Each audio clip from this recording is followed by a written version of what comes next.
தெய்வம் நீ என்று உணர் யூடியூப் சேனல் உங்களை அன்புடன் வரவேற்கிறது.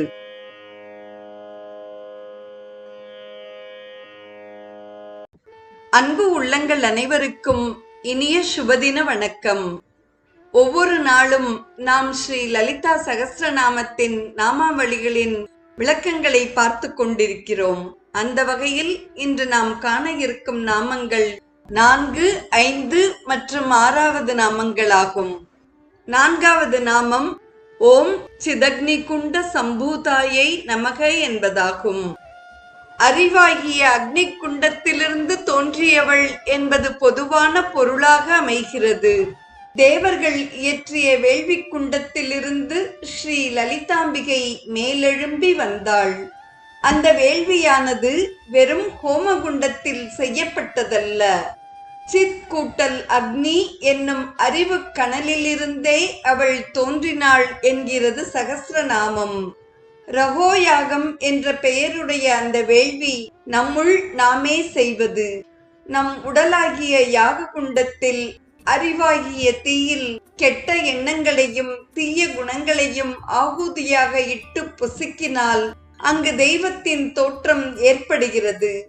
பல மகான்கள் அவ்வாறே தம்முள் கடவுளை கண்டனர். அஞ்ஞானம் தன்னை அகல்விக்கும் நல் அறிவே என்று மணிவாசக பெருமான் இறைவனை நல் அறிவு என்கிறார். அந்த நல்லறிவாகிய அக்னி தீயனவற்றை சுட்டி எரிக்கிறது. தேவர்கள் தங்களை பகுதி பகுதியாக வேள்வி குண்டத்தில் இட்டனர் என்கிறது புராண வரலாறு. அதாவது தங்களுக்குள் இருக்கும் யான் எனது என்ற ஆணவங்களை மும்மலங்களை அழித்து கொண்டனர் என்பது உட்கருத்தாக அமைகிறது. தமிழ்நாட்டில் அம்பிகை மீனாட்சியாக வந்த பொழுதும் யாக குண்டத்திலிருந்தே எழுந்தாள். அதுவும் சிதக்னி குண்டம் என்னும் அறிவு கணலே என நாம் தெளிதல் வேண்டும். அறிவு கணல் எல்லா வினைகளையும் சாம்பலாக்கி விடுகிறது என்று பகவத்கீதை கூறுகிறது. அம்பிகை அகந்தை கிழங்கை அகழ்ந்து எடுத்த அடியவரின் உள்ள கோவிலில் ஏற்றும் விளக்கு என்று போற்றுகிறார் குமரகுருபர சுவாமிகள். அத்தகைய சிறந்த இடத்தில் அம்பிகை தோன்றுவாள் என்பது இந்த நாமத்தின் மையக்கருத்தாக அமைகிறது. தொடர்வது ஸ்ரீ லலிதா சகஸ்ரநாமத்தின் 5வது நாமாவளி. ஓம் தேவகாரிய சமுத்தியதாயை நமக என்பதாகும். தேவர்களின் பணியில் முனைந்து நின்றவள். பண்டாசுரன் முதலான அசுரர்களை அழிக்க வேண்டும் என்று விரும்பியதே தேவகாரியம், அதாவது அமரர் பணியாகும். அதனை முடித்து வைக்க முனைந்தவளாக அம்பிகை தோன்றினாள். கண்ணுக்கு சூரியனும் வாக்கிற்கு அக்னியும் மூக்கிற்கு அஸ்வினி தேவர்களும் காதுகளுக்கு திக் பாலர்களும் கைகளுக்கு இந்திரனும் கால்களுக்கு விஷ்ணுவும் மனத்திற்கு சந்திரனும் அதிதேவதைகளாக இருந்து மனித இயக்கத்தை நன்கு செயல்படுத்துகின்றனர். மேற்சொன்ன உறுப்புகளை நல்ல வழியில் செயல்படுத்தாமல் தடுத்து தீய வழியில் செலுத்தி அசுர சக்திகள் தடுக்கின்றன. அத்தீய சக்திகளை விலக்கி அவ்வுறுப்புகள் செவ்வனே செயல்பட அம்பிகை முனைந்து நிற்கிறாள். தேவர்களை அதிதேவதைகளாக கொண்ட உறுப்புகளை இயக்கும் ஆற்றலை அளிப்பதில் அம்பிகை முனைந்து நிற்கிறாள். தேவ காரியங்கள் என்பது பொதுவாக நற்செயல்களையும் அசுர காரியங்கள் என்பது தீய செயல்களையும் குறிக்கும். தீய செயல்களில் இருந்து விலக்கி நற்செயல்கள் புரிய உதவுகிறாள் அம்பிகை. தீதொரி நன்றின்பால் உய்ப்பது அறிவு என்கிறது திருக்குறள். சித்ரூபியான அதாவது அறிவின் வடிவான அம்பிகை நன்றின்பால் நம்மை செலுத்துகிறாள் என்கிறது ஸ்ரீ லலிதா சகஸ்ரநாமம். யாகம், பூஜை, திருவிழாக்கள் போன்ற தெய்வ பணிகள் நிறைவேற அம்பிகையே உதவுகிறாள். பெரிய சிவாலயத்தின் திருவிழா இனிதே நிறைவேற முதலில் கிராம தேவதையாக விளங்கும் அம்பிகை கோவில்களில் காப்பு கட்டுதல் முதலான விழாக்கள் நடைபெறுகின்றன.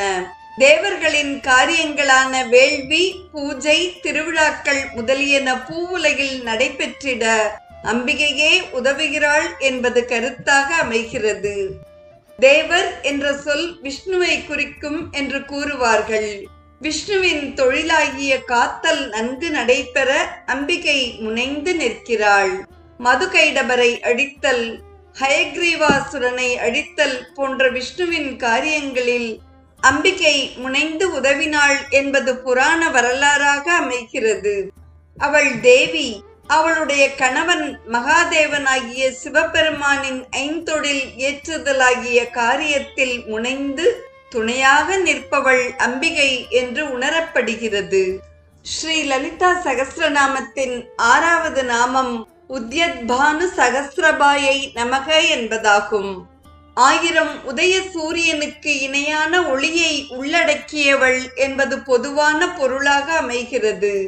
சிதக்னி குண்டத்திலிருந்து அம்பிகை எழும்பிய பொழுது 1000 சூரியர்கள் ஒன்றாக தோன்றியது போல் காட்சி தந்தாள். அபிராமி அந்தாதியில் அபிராமி பட்டரும் கூட தன்னுடைய முதல் பாடலில் உதிக்கின்ற செங்கதிர் உச்சி திலகம் என்று வர்ணிக்கிறார். பலர்புகழ் ஞாயிறு கடல் கண்டாங்கு என்று முருகனின் தோற்றத்தை திருமுருகாற்றுப்படையும் வர்ணிக்கிறது.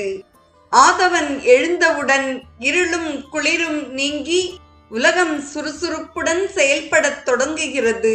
வாழ்க்கையின் நம்பிக்கை ஒளியாக சூரியன் எழுகிறான். அதுபோல் 1000 மடங்கு நம்பிக்கை ஊட்டி அருள் செய்ய அம்பிகை அறிவு கனலிலிருந்து எழும்பி வந்தாள். சூரியனின் தேரோட்டி அருணன் செந்நிற கதிர்களுடன் சூரியன் உதிப்பதற்கு முன்னால் தோன்றுவான். அருணனின் நிறம் சிவப்பு, அவ்வாறே கருணையின் நிறமும் சிகப்பு. அம்பிகை தோன்றுவதற்கு முன்னால் அவளது கருணை தோன்றிவிடுகிறது. ஆகவே உதய சூரியனை ஓமையாக கூறினர் வாக்தேவிகள். நாளைய தினம் தொடர்ந்து நாம் ஸ்ரீ லலிதா சகஸ்ரநாமத்தின் நாமாவளிகளின் உரைகளை சிந்திப்போம். இன்றைய தினம் ஓம் சிதக்னிகுண்ட சம்பூதாயை நமக, ஓம் தேவகாரிய சமுத்தியதாயை நமக, ஓம் உத்யத்பானு சகஸ்ரபாயை நமக என்று 3 நாமங்களுக்கு நாம் விளக்கத்தை கண்டோம். அன்னையின் நாமத்தை தொடர்ந்து சிந்திப்போம். அவளுடைய கருணைக்கு நாம் மிகவும் பாத்திரமாவோம். இன்றைய நாமாவளியின் விளக்கத்தை செவிமடுத்த அத்துணை நல்ல உள்ளங்களுக்கும் நெஞ்சார்ந்த நன்றி. மீண்டும் நாளைய நிகழ்வில் இணைவோம். தெய்வம் நீ என்று உணர் யூடியூப் சேனலை கேட்டு மகிழ்ந்த நீங்கள் உங்கள் நட்பு வட்டத்திற்கும் பகிர்ந்து தொடர்ந்து உங்களது நல்ல ஆதரவினை சப்ஸ்கிரைப் செய்து வழங்குமாறு அன்புடன் வேண்டுவது உங்கள் அன்பின் விசாலம்.